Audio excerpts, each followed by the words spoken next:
Have you heard this before, Scott? The he-peat? The he-peat? The he-peat, where a woman will voice an idea in a room and it'll get ignored and no one likes it. And then a man will say the exact same thing and everyone's like, oh my gosh, that's the best idea ever. I don't know about that, but I've heard this thing where a woman will say something in a room and it'll get ignored, and then a man has to explain it, and they get the credit for it.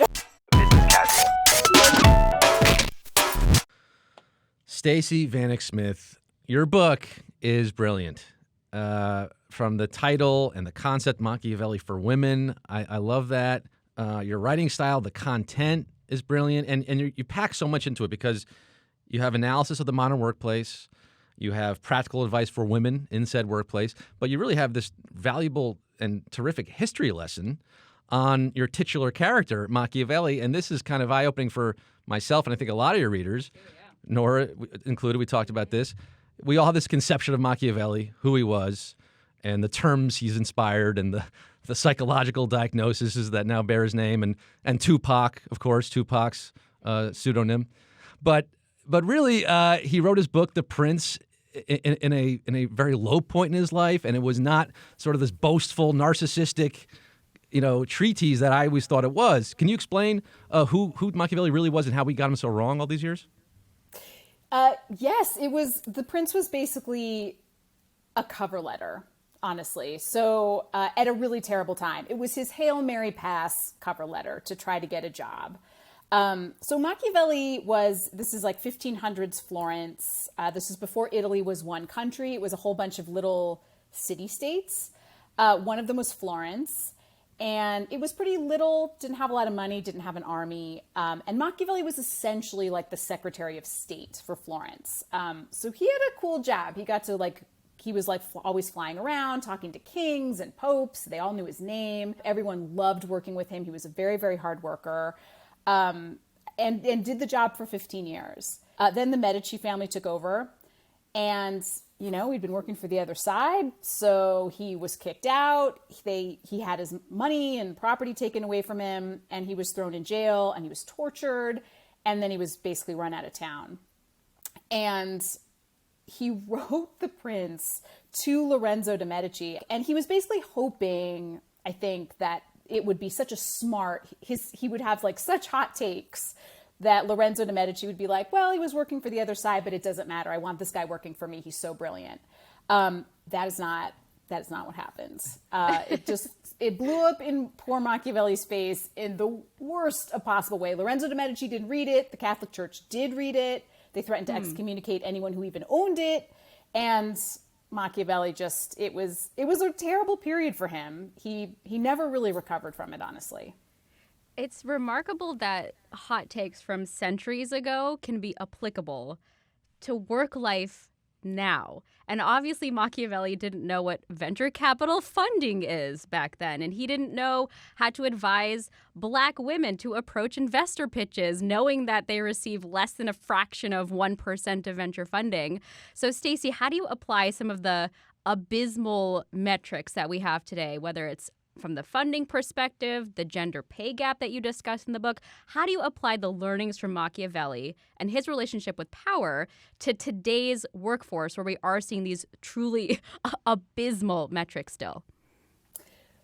That is a really interesting question, because his advice should not work. It is 500 years old. I mean, if you think about all the advances we have made in 500 years, like electricity, the combustion engine, we have a rover on Mars and at the bottom of the ocean, and we have progressed in so many ways, but human nature, people, we are the same. That was the thing that kind of kept blowing my mind as I was reading Machiavelli. I was like, wow, people, like, how is it that we've made all these advancements and we're just the same? Like, we are the same. And Machiavelli humans still kind of suck, unfortunately.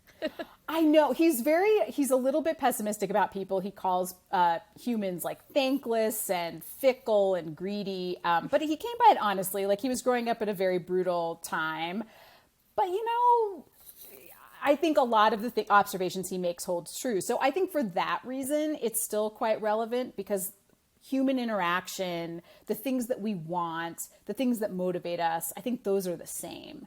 And so once you strip away certain things like kingdoms and horses and cannons, I think you are, and sort of replace it with cubicles and whiteboards and Zoom calls, it's not that different, right? We're still the same people, and we still struggle with the same things, which is simultaneously kind of horrifying, but also comforting in a way, like there's a through line. Stacey, one of the most interesting anecdotes you have in the book is based on a Supreme Court justice study where literally RBG got interrupted and mansplained to by a male lawyer.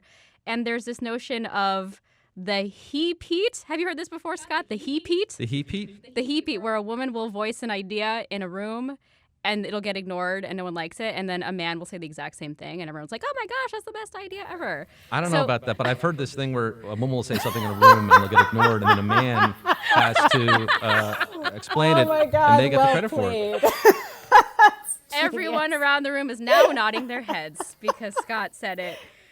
So Stacey, what were some of the more surprising learnings from that Supreme Court justice study where somebody like RBG gets interrupted? The notorious and RBG. See, he just interrupted me. Yeah, Ruth Bader Ginsburg was her name, by the Oh, way. is That's that? her full, Is that? Ruth. Okay, That's what the got it. RBG stands Ruth. for. Oh, Ruth. Okay, Ruth I thought it was Bader Ruby. Okay, Ginsburg. Okay. Got it. Yeah, she was a Supreme Court justice. I don't know if you knew that.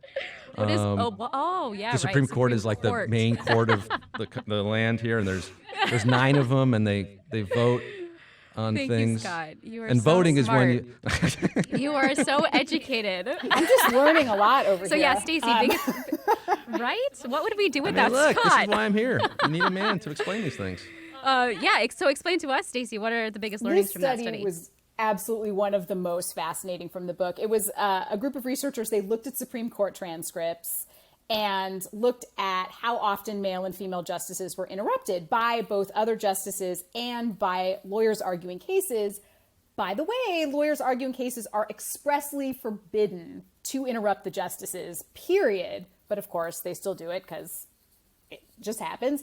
Women were interrupted. So they found that the female justices spoke less. They used fewer words when they did speak. And yet they were interrupted 3 times more often than the male justices, which is shocking. And it actually made me feel strangely comforted when I read this study, because I was like, well, this is Ruth Bader Ginsburg and like Sonia Sotomayor, and like these are some of the most accomplished human beings on the planet, and they're getting interrupted.